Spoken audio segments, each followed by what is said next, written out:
भारत देश मुस्लिमों के लिए स्वर्ग है, ऐसा कहने वाले लोग इस वीडियो को पूरा जरूर देखिएगा। इससे आपको पता चल जाएगा कि कैसे पिछले कुछ सालों में सिर्फ एक खास समुदाय को चुन चुनकर निशाना बनाया गया है, कैसे उनके खिलाफ झूठी खबरें फैलाई गई हैं, कैसे सिर्फ अपनी राजनीति को चमकाने के लिए एक विशेष समुदाय के खिलाफ सकारात्मकता फैलाई गई है, कैसे देश में मुस्लिमों के खिलाफ नफरत फैलाने का एजेंडा चलाया जा रहा है। या हम नहीं कह रहे हैं दोस्तों, बल्कि एक रिपोर्ट में दावा किया गया है कि भारत में मुस्लिम समुदाय फर्जी खबरों, गलत सूचना और दुष्प्रचार का प्राथमिक लक्ष्य है। यानी एक खास समुदाय के खिलाफ सबसे ज्यादा फर्जी खबरें और गलत सूचना फैलाई जाती हैं। अब ऐसा क्यों किया जाता है दोस्तों, ये तो आप भी जानते हैं, हर कोई जानता है। खैर आगे बढ़ते हैं। तो जिस रिपोर्ट में यह खुलासा हुआ है वह बूम लाइव की रिपोर्ट है।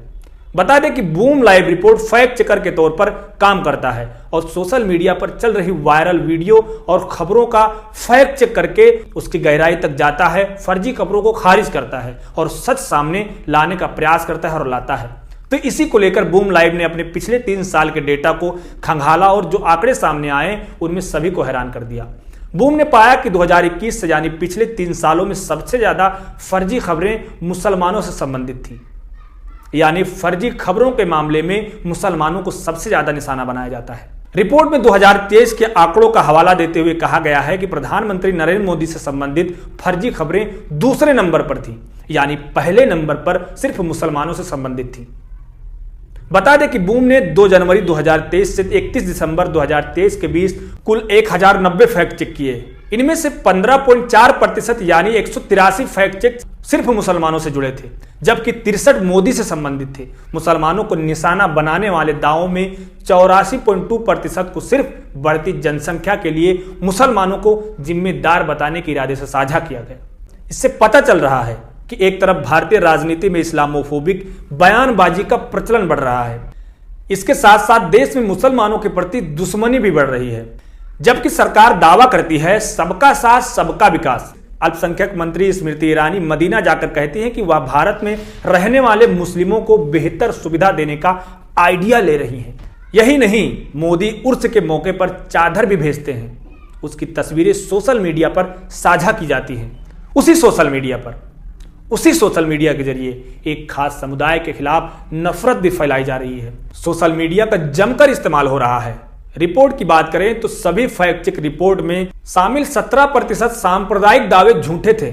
16.3% ने विशेष रूप से यानी खास तौर पर इस्लामोफोबिक बयानबाजी का प्रचार किया, यानी कि इस्लाम के खिलाफ नफरत, मुस्लिमों के खिलाफ नफरत और डर पैदा करने की कोशिश की जा रही। यही नहीं, बूम ने धार्मिक समूहों को लक्षित करने वाली 211 कहानियों का फैक्ट चेक किया। इनमें से भी लगभग 87% ने मुसलमानों को, 11% ने हिंदुओं को और 0.9% ने ईसाइयों को निशाना बनाया।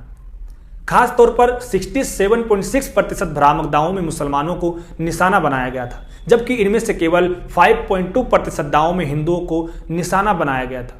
इसके अलावा ईसाइयों को निशाना बनाने वाले दावों का प्रतिशत सबसे कम था दोस्तों। रिपोर्ट के मुताबिक केवल 0.48% दावे ईसाइयोयों को लेकर किए गए थे। इसी तरह मुसलमानों पर आधारित 211 फैक्ट चेक में से 72.2% दावे सांप्रदायिक थे, जबकि 5.26% में हिंदुओं को निशाना बनाया गया। यहां भी संख्या मुस्लिम समुदाय की ज्यादा है। रिपोर्ट में दावा किया गया कि मुसलमानों को निशाना बनाने वाले लगभग 9/4 दावे धार्मिक समूहों के बीच दुश्मनी पैदा करने के इरादे से फैलाए गए थे।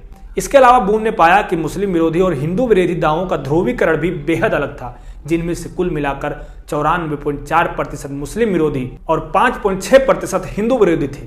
बूम ने 203 में गलत दुष्प्रचार के शीर्ष विषयों का मानसिक विश्लेषण किया, जिससे पता चला कि इस्लामोफोबिक दावे पूरे साल लगातार फैलाए गए, जो जनवरी, फरवरी, जुलाई और दिसंबर में चरम पर पहुंच गए। यानी इन महीनों में सबसे ज्यादा इस तरह के दावे किए गए थे। फैक्ट चेकिंग रिपोर्ट पोर्टल की रिपोर्ट में और भी कई दावे किए गए हैं दोस्तों। लेकिन मुस्लिम समुदाय को लेकर फैलाए जा रहे झूठ या उन्हें निशाना बनाने के लिए फैलाई जा रही भ्रामक खबरों के आंकड़ों ने सबसे ज्यादा हैरान किया है। पिछले कुछ सालों में मुस्लिम समुदाय के साथ बदसलूकी की खबरों में सिर्फ इजाफा हुआ है। विशेष समुदाय को चुन चुनकर निशाना बनाया जा रहा है। इस समुदाय के खिलाफ नफरत का एजेंडा चलाया जा रहा है। इसमें सबसे बड़ी भूमिका निभा रहा है दोस्तों सोशल मीडिया, जिस पे आप मुझे देख रहे हैं। ज्यादा पुरानी बात नहीं करते हैं। आपको याद होगा कि जुलाई 2023 में खबर आई थी कि 17 जुलाई को मध्य प्रदेश के उज्जैन में बाबा महाकाल मंदिर से निकाले गए जुलूस पर कुछ समुदाय विशेष के युवाओं ने थूक दिया था दोस्तों, हाँ थूक दिया था। बाद में पुलिस ने तीनों अपराधियों को हिरासत में ले लिया। उसके ठीक 2 दिन बाद यानी 19 जुलाई 2023 को अशरफ हुसैन के घर को ढोल नगाड़ों के साथ गिरा दिया जाता है। अब 16 तारीख को खबर आती है कि गवाह भी मुकर गए हैं, जिसने कहा था कि इन्होंने थूका है वो भी मुकर गए दोस्तों।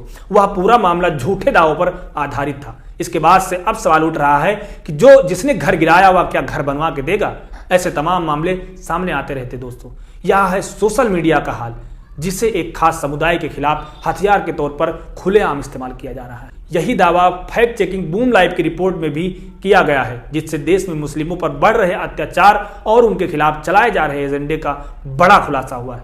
दोस्तों आप लोगों से मैं एक बात कहना चाहता था दोस्तों, कभी अगर ऐसी खबरें आपको या ऐसा वीडियो दिखे जिसमें भ्रामकता फैलाई गई हो या किसी धर्म के खिलाफ, या हिंदू हो या मुस्लिम हो, सिख हो, ईसाई हो, अगर आप उस वीडियो को देख रहे हैं तो दोस्तों पहले उस वीडियो को देखने के बाद पहले उसकी गहराई में तो जाइए। उसकी गहराई क्या है, उसकी सच्चाई क्या है, झूठ है या सच है। बस आपने देखा, आपने उसे रीट्वीट कर दिया या शेयर कर दिया, या फिर आपने उसके प्रति आपने कुछ प्रतिक्रिया कर दिया, आपने कोई वीडियो बना दिया। दोस्तों हिंदू मुस्लिम सिख ईसाई आपस में है भाई भाई, मैं तो यही कहना चाहता हूं और मेरी विचारधारा यही है। बाकी आप लोग क्या सोचते हैं, किसके खिलाफ क्या सोचते हैं, वो आपका नजरिया है। बाकी आपको वीडियो कैसा लगा? अगर आपको वीडियो पसंद आया होगा तो वीडियो को लाइक कर देना और चैनल को सब्सक्राइब कर देना और घंटी जैसी आकृति को दबा देना दोस्तों।